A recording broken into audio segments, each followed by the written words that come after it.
الصلاة والسلام على سيد الأنبياء والمرسلين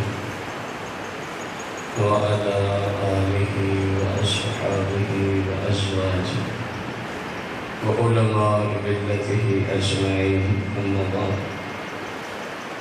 فأعوذ بالله من الشيطان الرجيم بسم الله الرحمن الرحيم قال الله تبارك وتعالى في القرآن المجيد والفرقان الحميد في شان حبيبه عليه الصلاة والتسليم إن الله وملائكته يصلون على النبي يا أيها الذين آمنوا صلوا عليه وسلموا تسليما الصلاة والسلام عليك يا سيدي يا رسول الله الصلاة والسلام عليك يا سيدي يا حبيب الله الصلاة والسلام عليك يا سيدي يا شفيع المذنبين الصلاة والسلام عليك يا سيدي يا رحمة للعالمين الصلاة والسلام عليك يا سيدي يا جد الحسن والحسين مولاي صل وسلم دائما ابدا على حبیبک خیر الخلق کلهم. حمد و صلوات کے بعد اللہ جل جلالہ کے فضل و کرم سے میں اور آپ اس وقت امام اہل سنت مجدد دین و ملت امام عشق و محبت امام احمد رضا خان رضی اللہ تعالی عنہ کے پوتے مفتی اعظم فی الہند والپاکستان حضرت علامہ مولانا شیخ اختر رضا خان القادری الرضوی ثم البریلوی رحمت اللہ تعالی علیہ کی کل خانی میں موجود ہے. اور یہ حقیقت مسلمہ ہے کہ عام جو لوگ علماء نہیں ہوتے 1000 شخص کی کل خانی میں آپ شرکت کریں اتنا ثواب آپ کو نہیں مل سکتا جتنا کسی ایک عالم دین کی کل خانی میں اللہ کی طرف سے جو ثواب ملتا ہے. اور ہم تو بڑے خوش نصیب ہیں. یہ فقط عالم نہیں بلکہ ایسے خاندان سے تعلق رکھتے تھے آپ کہ جس کا اہل سنت کے مسلک پر بہت بڑا عظیم احسان ہے. پاک و ہند میں عشق رسول اور محبت رسول صلی اللہ علیہ وسلم کو جب مٹانے کی ہر طرف سے سازشیں کی جا رہی تھی مسلمانوں کے دلوں سے آقا دو جہاں صلی اللہ علیہ وسلم کی محبت کو نکالنے کے مختلف ذرائع یہود و نصارہ کے ساتھ انگریز کے ساتھ مل کے اپنائے جا رہے تھے. تو عین اس وقت اللہ پاک نے فضل و کرم فرمایا امام احمد رضا خان رضی اللہ تعالیٰ عنہ کو میدان میں اتارا جنہوں نے اپنے قلم سے جہاد کیا اور 101 صدی تقریباً بیت گئی ہے اور یہ قیامت تک انشاءاللہ ایسے ہی چلتا رہے گا. تو اللہ کے فضل سے آپ نے گستاخوں بد مذہبوں اور نجدیوں کا ہمیشہ کے لیے گلہ جو ہے وہ ذبح فرما کے رکھ دیا. اختر رضا خان رضی رحمت اللہ تعالیٰ علیہ اس خاندان کے فرد بھی عالم ہونے کے ساتھ ساتھ آپ کی بھی ساری زندگی رسول پاک صلی اللہ علیہ وسلم کے دین کی خدمت کے لیے وقف رہی ہے. فتاوی جات پر مسلمانوں میں ہندوستان میں اکثر جب کوئی مسئلہ ہوتا ہے تو قضاء کا سسٹم ہے. وہاں مفتی جو ہے وہی فیصلہ کر دیتے ہیں اسلامی اعتبار سے. تو آپ اس کے بھی ہیڈ رہے اس کے آپ صدر رہے. ہندوستان کے جتنے فقہا ہیں ان سب کے آپ امام اور سرپرست کی حیثیت سے دین کی خدمت فرماتے رہے.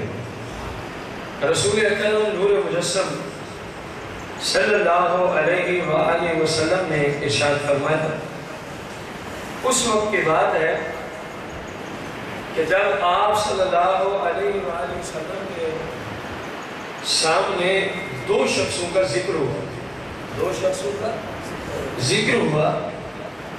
ان میں سے ایک عابد تھا. عابد اس کو کہتے ہیں جو عالم تو نہیں ہے لیکن ساری رات نوافل میں گزارتا ہے اور دن روزے کے ساتھ بسر کر دیتا ہے. عابد کون ہوتا ہے؟ جو عالم نہ ہو، ساری رات کیا کرے؟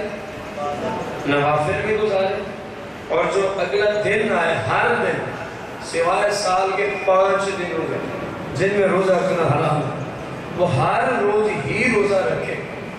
آپ علیہ السلام کی بارگاہ میں ایک عابد کا ذکر ہوتا ہے اور دوسرا عالم کا ذکر ہوتا ہے. تو رسول کریم صلی اللہ علیہ وسلم سے پوچھا گیا ان میں سے افضل کون؟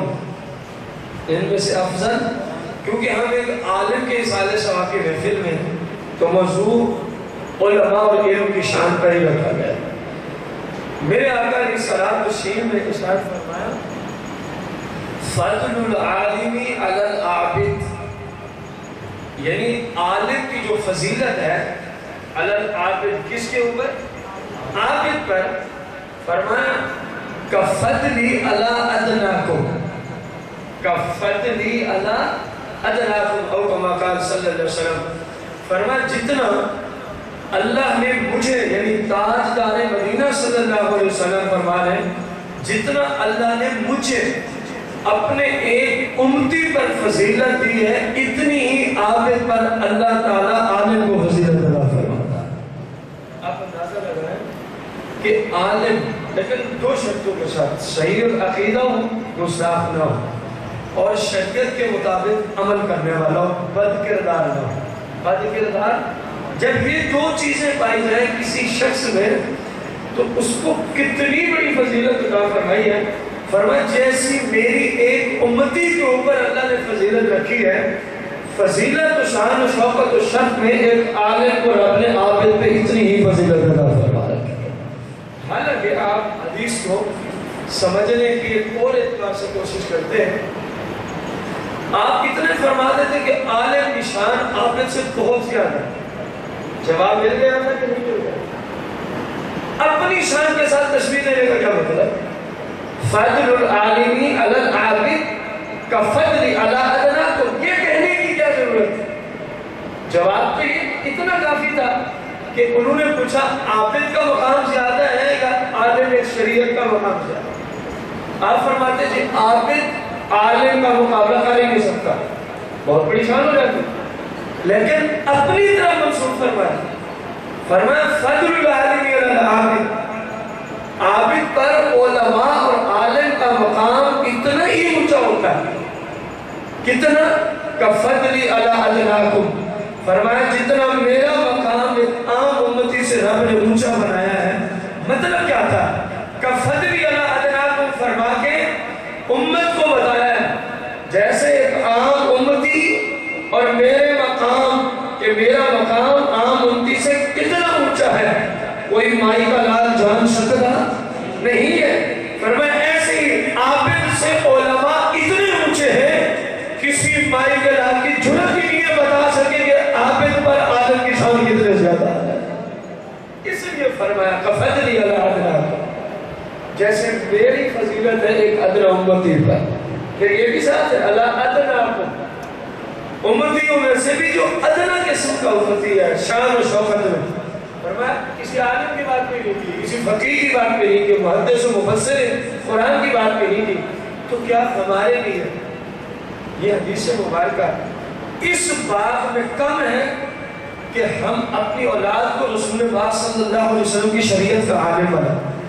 اس سے بڑی فضیلت ہم چاہتی ہیں، لیکن ہمارے ذہنوں میں کیونکہ صرف پیسے کا معیار رہ گیا. معاشرے کی بات کر رہے ہیں، ابھی اعلان ہو جائے، میں پریکٹیکلی بھی بات کر دیتا ہوں، آپ کہیں گے کہ آپ ٹھیک کہہ رہے ہیں.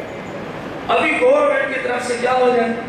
اعلان ہو جائے کہ جس کا بیٹا یا بیٹی مفتی ہوگا، جیسے ہی مفتی کی سند حاصل کرے گا 3 لاکھ روپے ماہانہ اس کا وظیفہ شروع کر دیں گے. کتنا؟ بلند آواز سے کتنے کا اعلان ہو جائے؟ بتائیے یہ جو معاشرہ مختلف انداز سے اپنے پیسوں کو پتہ نہیں کس طرح آگ لگا کے بچوں کو پڑھاتے ہیں، پتہ نہیں کیا شریعت کو توڑ کے اپنے بچوں کو پڑھایا جا رہا ہے، اللہ رسول کو ناراض کر کے اپنے بچوں کو پڑھایا جا رہا ہے۔ اگر گورنمنٹ کی طرف سے یہ اعلان ہو جائے جس کا بچہ یا بچی مفتی ہوں گے تو ان کو ماہانہ کتنے 3 لاکھ وظیفہ پلس گاڑی پلس کوٹھی اور جناب والا میڈیکل تمام فری اور مختلف فنونسز کا اعلان کر دیا گیا، یہ سہولیت بتائیے عوام الناس کا رجحان مفتی بنانے کی طرف ہو جائے گا کہ نہیں ہو جائے گا؟ سچ بتانا ہوگا کہ نہیں ہوگا؟ تو مطلب کیا نکلا؟ ہمارے ہاں علم کی وہ شان نہیں ہے، ہمارے یہاں قرآن و سنت کے علوم کا وہ مقام نہیں ہے جتنا پیسے کا۔ آج یہ اعلان ہو جائے تو یہ دنیا دار سارے اپنے بچوں کو مفتی بنانے کی طرف پلٹیں گے، حتیٰ کہ حکومت کو مدارس اور بنانے پڑیں گے۔ حکومت کو ممکن ہے مفتی بنانے کے لیے ملک سے باہر اور شیوخ بلانے پڑے، پڑھانے والے کام ہو جائیں۔ جو مفتی آپ کے ملک میں ہیں یہ پڑھانے والے کام ہو جائیں گے، باہر سے مفتی بلانے پڑیں گے۔ ایسا ہے کہ نہیں؟ تو کیا اس حدیث کی روشنی میں ہمارے اندر مصطفیٰ کریم صلی اللہ علیہ وسلم کا فرمان سننے کے بعد کیا پیسے کا مقام رہے گا یا مصطفیٰ کریم علیہ السلام کی شریعت اور علم کا مقام ہونا چاہیے؟ لیکن یہ صرف زبانی کلامی ہمارے ساتھ پریکٹیکلی تو وہی ہے نا، یا وہ خود سیکھ رہا ہے یا اپنی اولاد کو اگر نہیں سیکھ سکا تو اپنی اولاد کو آنے بنا رہا ہے۔ آپ اندازہ لگائیں ہماری حالت میں صرف میری تو دعا ہے اللہ ہمیں ایسا کوئی حاکم دے، ہم نہ دیکھ سکیں ہماری نسلیں چلو دیکھ لیں، نسلوں کی نسلیں دیکھ لیں کہ جو یہ آ کے اعلان کرے کہ پاکستان میں دنیاوی تعلیم بعد میں مصطفیٰ کریم کی شریعت کی تعلیم ہر مسلم مرد و عورت پر فرض عین ہے، جو نہیں پڑھے گا اس کو 20 سال جیل میں قید میں ڈالیں۔ اور پھر دوسرا اعلان یہ کریں جب آپ کے بیٹے بیٹیاں علماء بن جائیں گے تو ایک انجینئر کے برابر ماہانہ وظیفہ حکومت کی ذمہ داری ہوگی، ان کو گھر بیٹھے پہنچائے۔ یہ رسول اللہ کا دین بڑھائے، حکومت ان کے معاملات کو حل کرے۔ اور اسلام یہی تھا، اسلام یہی ہے، اسلامی حکومت یہی تھی اور ہے، لیکن بدقسمتی سے ہمارا ملک تو اسلام کے نام پہ ضرور بنا، لیکن اسلام نام کا اس کے اندر کوئی چیز نظر حکومتی اعتبار سے کوئی چیز بھی، عدالت ہے، میڈیا ہے، پتہ نہیں کیا کیا ہے، آپ دیکھ رہے ہیں یکسر قرآن و حدیث کی مخالفت ہی کی جا رہی ہے۔ رسول اکرم نور مجسم صلی اللہ تعالی علیہ وآلہ وسلم ارشاد فرماتے ہیں قیامت کے دن جب اللہ جل جلالہ فیصلہ فرمانے اپنی شایان شان تشریف فرما ہوگا تو اللہ کے پیارے محبوب علیہ السلام ارشاد فرماتے ہیں اس وقت اللہ تبارک و تعالیٰ ارشاد فرمائے گا، حدیث کا خلاصہ کچھ یوں بنتا ہے کہ اے علماء، اے شریعت کے علماء، میں نے تمہیں علم اور حلم اس لیے نہیں دیا تھا کہ میں تمہیں جہنم میں ڈالوں، بلکہ تمہیں علم دینے کا مقصد یہ تھا، علم دینے کا مقصد یہ تھا ان اغفر لکم، کہ میں جس کو علم دوں گا اس کی بخشش لازمی فرما دوں گا۔ جتنے میرے محبوب کی امت میں علماء کھڑے ہو جاؤ، میں نے سب کی بخشش کر دی ہے، اور سرکار فرماتے ہیں 7 اعلان ہوگا ولا ابالی، مجھے اس بات کی کوئی پرواہ نہیں۔ کیوں پرواہ اس کو دیا جس نے کسی کو جواب دینا ہو، اتنے سارے لوگوں کو بغیر حساب کے جنت میں جانے دیا، فرمایا مجھ سے تو کوئی پوچھ ہی نہیں سکتا ولا ابالی۔ فرمایا اعلان ہوگا قیامت کے دن کہ میرے محبوب کی امت کے علماء کس طرف ہیں، آئیں اور ان سب کو رب نے بغیر حساب کے جنت میں داخلہ عطا فرما دیا۔ اب ہم ایسے ہی عالم کی گلخانی اور رسالہ شباب میں موجود ہیں، اور یقیناً جو کسی کے ساتھ احسان کرتا ہے، بھلا کرتا ہے، پھر اللہ کے جو نیک بندے وہ احسان کا بدلہ احسان سے دیا کرتے ہیں۔ تو ہم مفتی صاحب کے، مفتی اعظم فی الہند والپاکستان مفتی اختر رضا خان رضی رحمۃ اللہ تعالیٰ علیہ کے رسالہ صاحب کو خانی میں بیٹھے ہیں، تو انشاءاللہ جب آپ کو یہ مشتہ ملے گا تو آپ اللہ کے فضل سے اپنے سارے صاحب کرنے والوں کو بھی ضرور ساتھ لیتے جائیں انشاءاللہ۔ اور آپ کو یہ بھی بتاتا چلوں، جن کی گلخانی میں بیٹھے ہیں، جس کتاب سے آپ تک احادیث پہنچ رہی ہیں، یہ بھی انہی کے گھر کے لکھی ہوئی ہے، یہ کتاب بھی انہی کے گھر کی لکھی، آپ کے دادا جان کے والد محترم کی لکھی ہوئی کتاب۔ آپ کو اندازہ لگا کہ کتنا بڑا علمی گھرانہ ہے یہ۔ رسول اکرم نور مجسم صلی اللہ علیہ وآلہ وسلم ارشاد فرماتے ہیں، اللہ تعالیٰ سب سے زیادہ عطا فرمانے والا اور سب سے بڑا سخی اللہ ہے۔ پھر میں آقا علیہ السلام فرماتے ہیں، آدمیوں میں سے، انسانوں میں سے سب سے بڑا سخی رسول اللہ فرماتے ہیں میں ہوں۔ تاجدار مدینہ علیہ السلام نے فرمایا اللہ کے بعد سب سے بڑا سخی میں ہوں، اور فرمایا میرے بعد میری امت میں سب سے بڑا سخی کون؟ سب سے بڑا سخی اللہ، مخلوقات میں سب سے بڑا سخی رسول کریم صلی اللہ علیہ وسلم، فرمایا میرے بعد میری امت میں سب سے بڑا سخی کون ہے؟ میرے آقا علیہ السلام فرماتے ہیں جس نے شریعت کا کچھ نہ کچھ علم سیکھا اور پھر اس علم کو آگے پھیلایا اور سکھا دیا، وہ میرے بعد میری امت میں سب سے بڑا سخی وہ شخص ہے۔ سب سے بڑا سخی یہ مفتی اختر رضا خان صاحب کا فتویٰ نہیں، یہ امام احمد رضا خان صاحب کا فتویٰ نہیں ہے، امام اعظم ابو حنیفہ کا فتویٰ نہیں، کسی صحابی و المیت کا فتویٰ نہیں، بلکہ تاجدار ختم نبوت کا فتویٰ ہے۔ امت میں سب سے بڑا سخی کون ہے؟ جو کچھ نہ کچھ شریعت کا علم سیکھے اور آگے مسلمانوں کو سکھائے۔ میرے آقا علیہ السلام جس کو سب سے بڑا سخی فرمائے، اور ادھر حدیث میں ہے کہ جو سخاوت کرتا ہے، سب سے بڑا سخی نہیں ہے، جو سخاوت کرتا ہے وہ جنت کے قریب ہے، وہ رب کی رحمت کے قریب ہے، اللہ کا وہ دوست ہے، اور جو سب سے بڑا سخی ہوگا وہ اللہ کا کتنا بڑا دوست ہوگا۔ اور سب سے بڑا سخی یہ فتویٰ، یہ مہر، یہ لقب کسی عام شخصیت نے نہیں دی، اس زبان مبارک سے ان کو سب سے بڑا سخی کہا گیا کہ جن کی زبان تو اپنی ہے لیکن کلام اللہ عز و جل کا ہوتا ہے۔ میرے آقا اپنی مرضی سے بولتے نہیں، اپنی مرضی سے تو گویا رب فرما رہا ہے، محبوب آپ کی امت میں سب سے بڑا سخی وہ ہے جو آپ کی شریعت کو سیکھتا ہے اور آگے مسلمان کو سکھاتا ہے، اور آگے مسلمانوں کو سکھاتا ہے، وہ سب سے بڑا سخی۔ آپ اندازہ لگائیں، کیا ہم اپنی اولاد کو سب سے بڑا سخی نہیں دیکھنا چاہتے؟ کیا ہمیں یہ پسند نہیں کہ ہماری اولاد کی سب سے بڑی سخاوت کرنے والی جماعت میں شامل ہو جائے؟ تو اس کے لیے میں حدیث میں عمل کرتا ہوں، اپنی اولاد کو جہاں دنیاوی تعلیم پڑھاتے ہیں وہیں رسول پاک صلی اللہ علیہ وسلم کی شریعت کا علم بھی پڑھانا ہو۔ دنیاوی تعلیم پڑھاؤ، دنیا کی زندگی گزار لیں گے، اور رسول پاک صلی اللہ علیہ وسلم کا دین اور شریعت پڑھاؤ تاکہ بچوں کو اللہ کی معرفت ہو، اللہ کے رسول کے مقام کا پتہ چلے، ناموس رسالت آخر کیا ہے، عقیدہ ختم نبوت آخر کیا ہے۔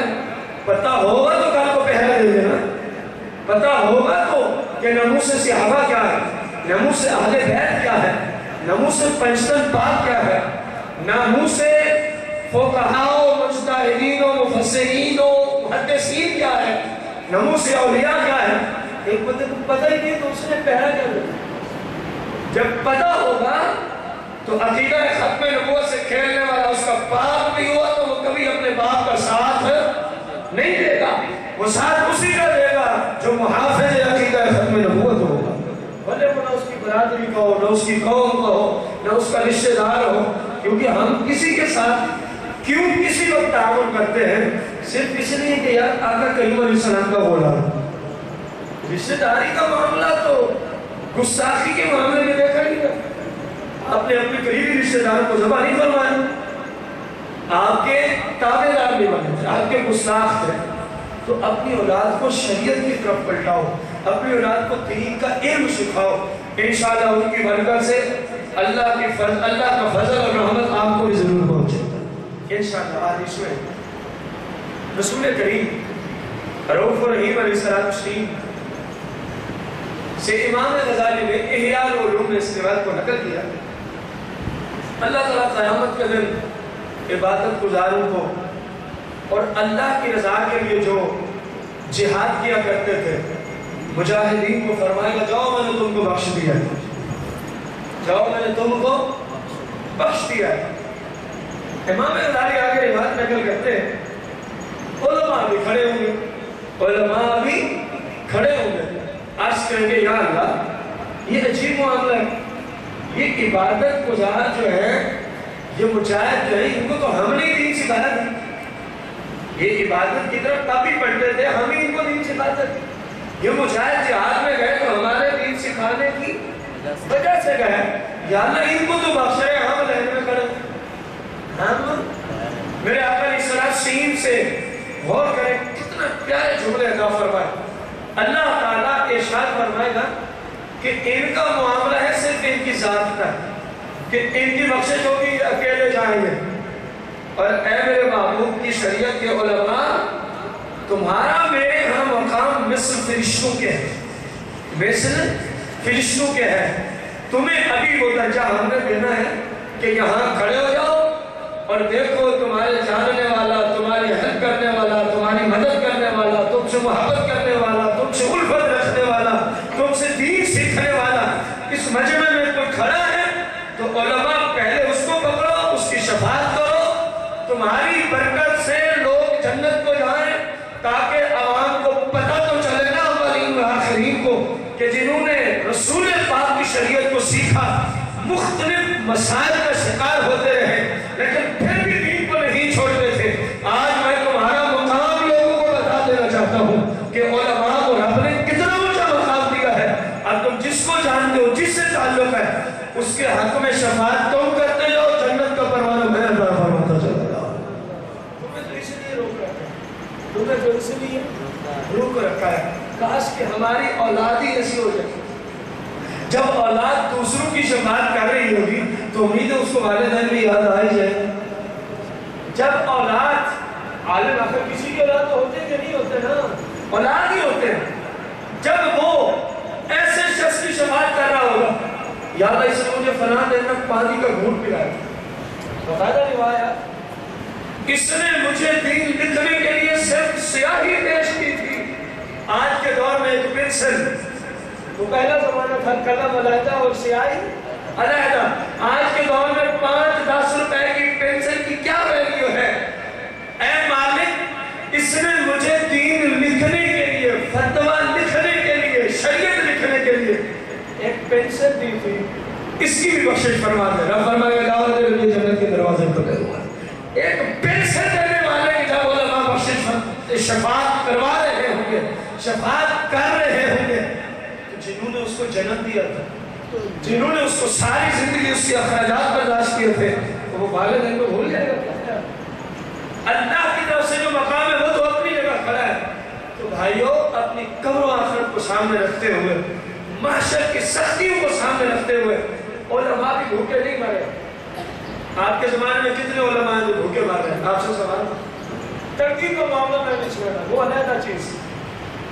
زندگی میں اتنا حالات سے مل جائے کہ بندہ بھوکا نہ مرے، میں سمجھتا ہوں اس زمانے میں اس سے بڑی نعمت کوئی نہیں، لیکن شرط یہ ہے کہ حلال کا بھی، شرط کیا ہے کہ انسان بھوکا نہ مرے۔ 24 گھنٹوں میں ایک مرتبہ کھانا کھانے کو مل جائے تو بندہ بھوک سے نہیں مرتا، بندہ بھوک سے، اور میرا خیال ہے کوئی بھی ایسا عالم نہیں ہوگا جس کو صبح شام گھر پہ کھانا نہ ملتا ہو۔ تو یار آخر وہ کون سی چیز درمیان میں آ گئی ہے کہ ہم اپنے بچوں کو علماء نہیں بناتے، ہم اپنے بچوں کو رسول پاک کی شریعت نہیں سکھاتے، اگر وہ کون سی چیز ہے؟ آج آگے یہی لوگ بھوک سے مر جاتے ہیں۔ تو میرے بھائی کوئی بھی عالم بھوک سے مرا یہ صرف ہماری اپنی سوچ، ہاں جو ایک حوث ہے پیسے کی، جو ایک حوث ہے البتہ وہ اس شعبے سے پوری ہوئی، پیسے کی حوث اس شعبے سے پوری، اس میں تو بس زندگی ہی گزرتی ہے۔ اللہ یہ ہے کہ عالم کا کوئی اپنا سائڈ بزنس ہے، یہ ایک علیحدہ چیز، یہ ایک چیز، اور بلکہ اس وقت علماء پر لازم ہے کہ سائڈ پہ اپنا بزنس شروع کریں، سائڈ پہ اپنی کوئی کاروبار شروع کرے تاکہ وہ کھل کر رسول پاک کے دین متین کی خدمت کر سکے۔ اب اکثر حق کہنے سے اس لیے ڈرتے ہیں مجھے نکال نہ دیا جائے، اور تیری زندگی کوئی ہے ڈوب کے مر جا، اس وجہ سے تو حق کو چھپا رہا ہے کہ مجھے نکال نہ دیا جائے۔ تو کسی کا نوکر اور ملازم ہے کہ تجھے وہ نکال دے گا۔ یہ ادارے اہل سنت کے جتنے ہیں، مساجد ہیں، مدارس ہیں، ان کے مالک اللہ اور اس کے رسول ہیں۔ دنیا میں ان کا کوئی مالک، دنیا میں مساجد اور مدارس کا کوئی مالک، امام ہے، خطیب ہے، مدرس ہے، محلے والے، انتظامیہ، ان میں کوئی بندہ اداروں کا مالک ہو سکتا؟ اگر مالک ہے تو پھر وقت نہ ہوا، جب وقت نہ ہوا تو مسجد نہ ہوئی۔ مسجد کے لیے ضروری ہے اپنی ملک سے نکلے، اللہ اور اس کے رسول کی ملک کی طرف چلی جائے، مگر نہ مسجد نہیں ہوتی۔ یہ شریعت کا فیصلہ ہے، وقت کہتے ہیں اس کو۔ تو جب ہیں ادارے اس لیے کہ ان کے مالک اللہ اور اس کا رسول ہے، تو اللہ رسول کی باتیں بتانے سے ڈرتے ہو؟ عجیب بات ہے یار، تمہارے اس شعبے میں آنے بھی ہے۔ روزی کسی کو میں بولو تو سن، روزی کسی کو میں دے سکتا، روزی کسی کو آپ دے سکتے؟ روزی تو دینی ہے آقا کریم صلی اللہ علیہ وسلم کے توسل سے رب نے تقسیم کر دیا مصطفیٰ نے، تو انہی کی باتیں بتانے سے ڈرتے ہو؟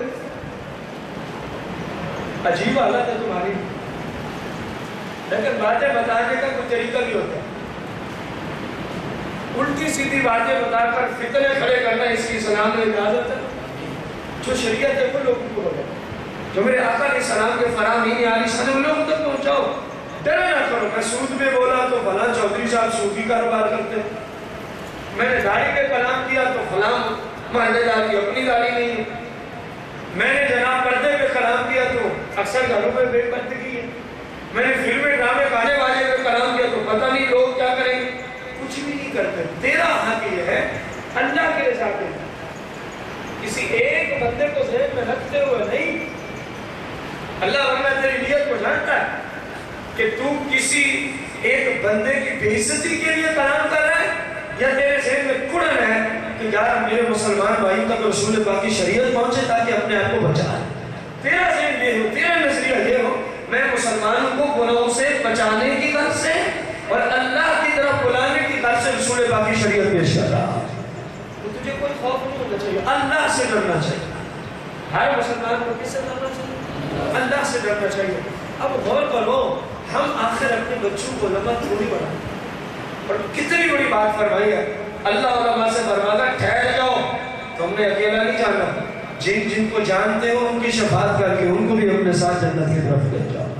اور اللہ کے فضل سے میں نے پہلے بھی عرض کیا، ہم ایسے ہی ایک عالم اور مفتی کے احسان ثواب کی محفل میں ہیں جن کو اللہ یہ مقام انشاءاللہ عطا فرمائے گا، اور انشاءاللہ وہ اپنے احسان ثواب کرنے والوں کو، آپ کو پتہ ہے کہ اگر ہم نے مثلا کل کی مثال ہے، کل ہم نے احسان ثواب کی یہاں محفل سجائی بھائی محمد عمران کی والدہ محترمہ کے لیے، ٹھیک ہے، بھائی محمد صادق کی اہلیہ کے لیے، تو اب جب آپ نے انہیں احسان ثواب کیا نا، انہیں وہاں بتایا جاتا ہے کہ تیرے لیے کون کو احسان ثواب کا تحفہ پیش کرا۔ اگر ایک عام مسلمان کو قبر میں پتا ہے کہ میرے احسان ثواب میں کون کون آیا تھا، تو ایک مفتی، ایک مستند ماہر عالم دین کو پتا نہیں ہوگا میرے احسان ثواب میں کون کون آیا۔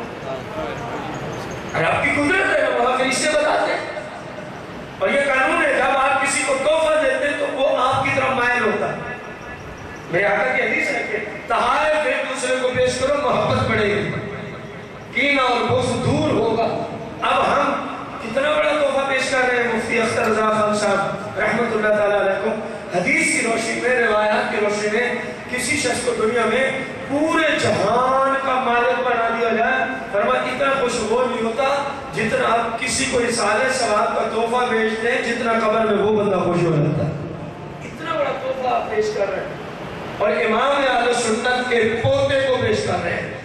جب پوتے کو پہنچ رہا ہے تو دادے کو بھی پتا ہے کون کیا کر رہا ہے، اور دادے کا احسان ہے ہمارے اوپر کہ آج ہمارے دلوں میں عشق رسول اور محبت رسول کی شمع روشن ہے۔ یہ امام احمد رضا خان رضی اللہ عنہ کا احسان ہے۔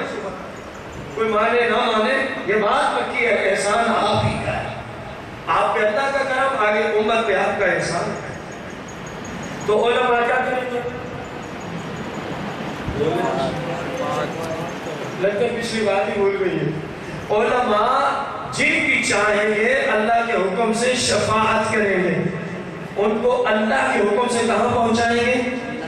اللہ کہے کہ ہمارے گھر میں تو زیادہ نہیں، ایک عالم تو، ایک شریعت کا عالم تو ہونا چاہیے۔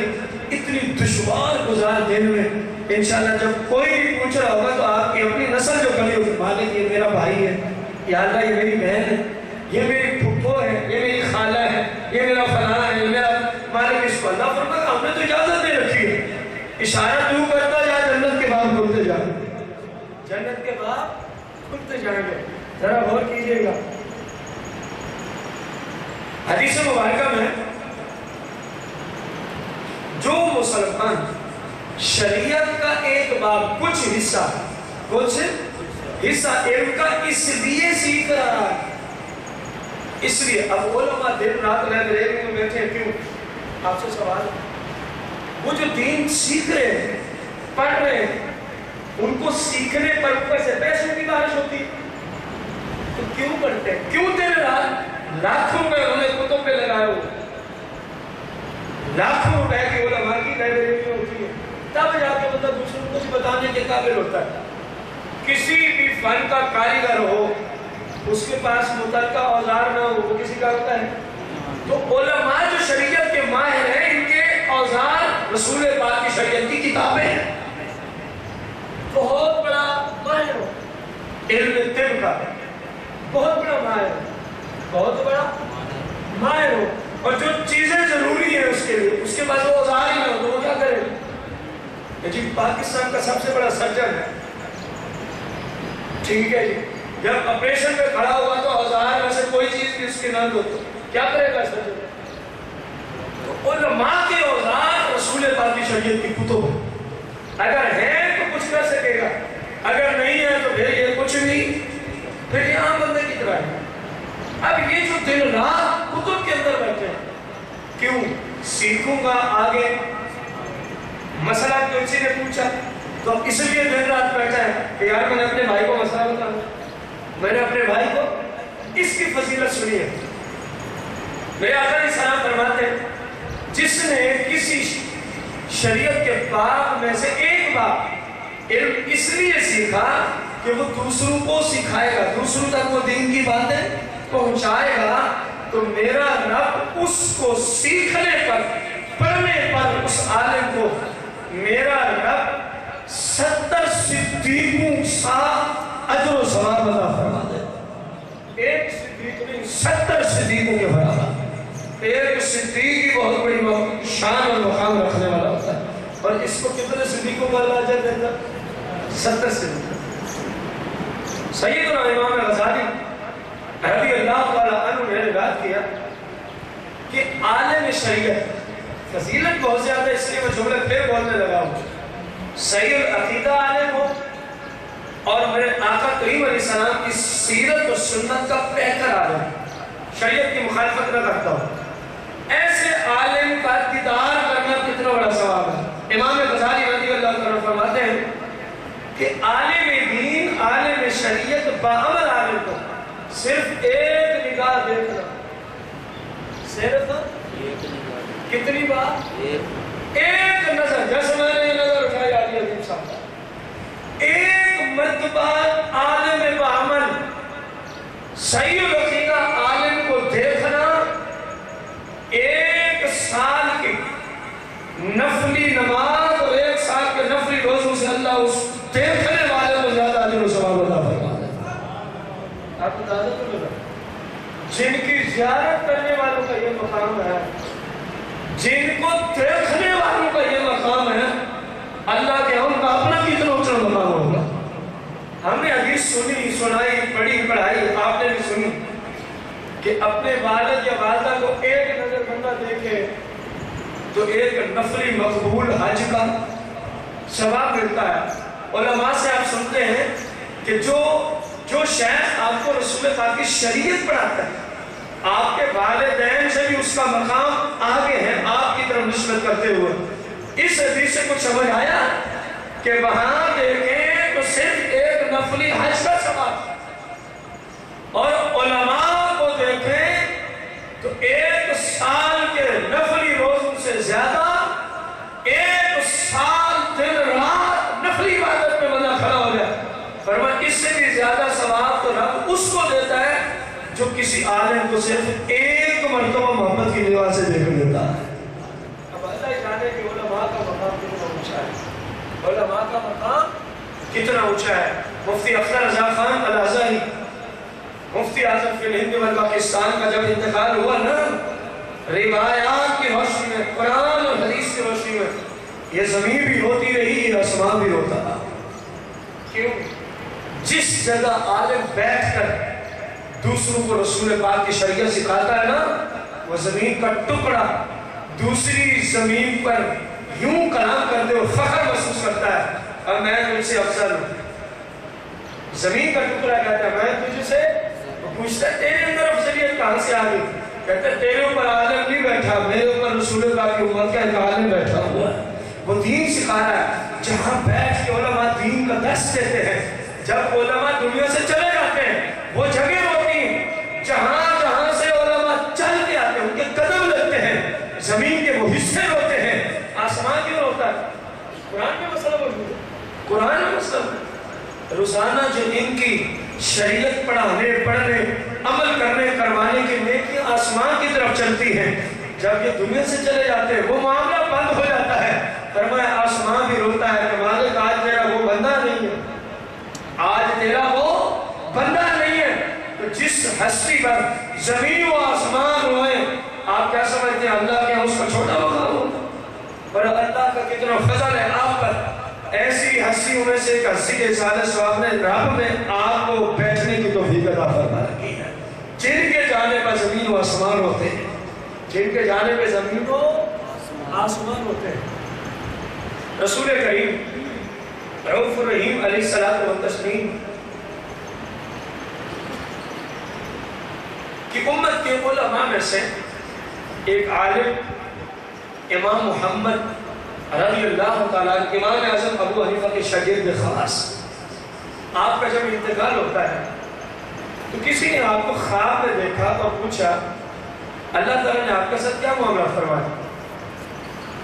کہا کہ جب میں قبر میں پہنچا میرے رب نے میری قبر کو جنت کا باغ بنا دیا، اور مزید پوچھا بلکہ خود بتایا کہ اس وقت میری قبر میں یہ اعلان کیا گیا اللہ کی طرف سے، اے ہمارے بندے محمد، اگر ہم نے تجھے عذاب دینا ہوتا، جملے بہت سے سنے، آخری جملے ہیں، بہت ساری سینکڑوں کی تعداد میں احادیث ہیں علم اور علماء کی فضیلت پر، آخری کلمات، اگر میں نے تجھے عذاب، جملے سارے بھائی دہرا لیتا کہ آپ کو یہ یاد ہو جائے، اگر میں نے تجھے عذاب تو تجھے شریعت کا علم نہ دیتا۔ کتنی بڑی بات ہے، اگر میں نے تجھے عذاب کرنا ہوتا تو میں تجھے شریعت کا علم کبھی بھی، اگر ہم چاہتے ہیں کہ ہماری اولاد کی بخشش ہو جائے، ہماری اولاد جہنم کے عذاب سے بچ جائے، یہ دیکھو رب کی طرف سے اتنے بڑے امام کو جملے بولے گئے، ہم جس کو عذاب دینا چاہتے ہیں اس کو شریعت کا علم نہیں دیتے۔ سادہ لفظ میں یہ مطلب ہے، کاش کہ اللہ ہمیں ایسا ذہن عطا فرما دے کہ ہماری بچیاں علماء ہوں، ہمارے بچے علماء ہوں، اور اللہ کے فضل سے جب آپ کے گھر میں ہی مفتی پیدا ہو جائیں گے، آپ کے گھر میں ہی علماء پیدا ہو جائیں گے، تو آپ دیکھیں گے آپ کے گھر پہ رب کی رحمتوں کا کیسے چھماچھم نزول شروع ہوتا ہے، رب کا فضل کیسے برستا ہے، آپ کے گھر کا ماحول رسول پاک کی شریعت و سنت کے مطابق ڈھل جائے گا اللہ کے فضل سے، اللہ کے فضل سے۔ آپ دیکھیں گے دنیا میں بھی اللہ آپ کو سرخ روح فرمائے گا، قبر آخرت میں بھی اللہ آپ کو سرخ روح فرمائے گا۔ اللہ کریم مفتی اعظم فی الہند و پاکستان کے صدقے میں مجھے آپ سب کو، اور بعد انٹرنیٹ ہماری یہ رسول پاک صلی اللہ علیہ وسلم کی سنائی ہوئی احادیث مبارکہ جہاں تک پہنچے، اللہ تمام کو اپنے اپنے گھروں میں اپنی بچیوں کو، اپنے بچوں کو، اور خود کہیں ہماری تو عمر زیادہ ہو، حدیث مبارکہ میں ہے ماں کی گود سے لے کر جب تک اسرائیل پہنچتے نہیں ہے رسول پاک کی شریعت کا علم سیکھتے رہو۔ عمر کا کوئی تعلق نہیں۔ شیخ سعدی کتنے بڑے مفسر گزرے، کتنے بڑے محدث گزرے، کتنے بڑے فقیہ گزرے، کتنے بڑے مفتی اعظم گزرے۔ پتہ ہے علم سیکھنے کب گئے تھے؟ جب 40 سال کی زندگی گزار چکے تھے۔ ایک جگہ خود فرماتے ہیں کہ اے ساتھی تو نے 40 سال کی زندگی تباہ و برباد کی ہے، چلو کوئی نہیں، پھر بھی ابھی زندہ ہے، چل رسول پاک کی شریعت کے علم سیکھتے ہیں۔ 40 سال کے بعد شیخ سعدی دین سیکھنے گئے تھے اور پوری دنیا میں علم کی وجہ سے مشہور ہوئے یا نہیں ہوئے؟ اللہ تعالیٰ ہمیں بھی اپنی اولاد کو عالم بنانے کی توفیق عطا فرمائے۔ اور جو علم کا کام کر رہے ہیں، شریعت کا کام کر رہے ہیں، اگر ہم خود نہیں سکھا سکتے، کم از کم جن اداروں میں رسول پاک کی شریعت کا کام ہو رہا ہے اور کچھ بھی نہیں ہو سکتا تو فقط دعا تو دے سکتے ہیں کہ یا اللہ ان اداروں کو مزید برکت عطا فرما۔ جہاں کہیں بھی علماء اہل سنت پوری دنیا میں یا اللہ علم پھیلا رہے، ان علماء کو برکت عطا فرما، علماء کی خیر فرما، علماء کی پریشانیاں دور فرما۔ یا اللہ ان کو خیر سے اتنا دے کہ وہ معیشت میں تنگ نہ ہو، دل کھول کے تیرے محبوب کی شریعت کا کام کرتے چلے جائیں۔ ان دعاؤں سے نوازنے میں تو کوئی پیسہ نہیں لگتا۔ کوشش کریں علماء اہل سنت خصوصاً جو دین کا کام کر رہے ہیں ان کے لیے دعائیں کیا کریں۔ آپ علماء کے لیے جب دعا کریں گے تو آپ کی حقیقت میں دعا رسول پاک کی شریعت کو پھیلانے کی طرف چلی جائے گی۔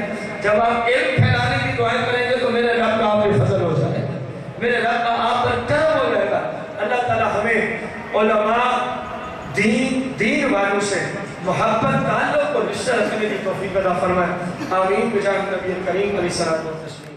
الصلاة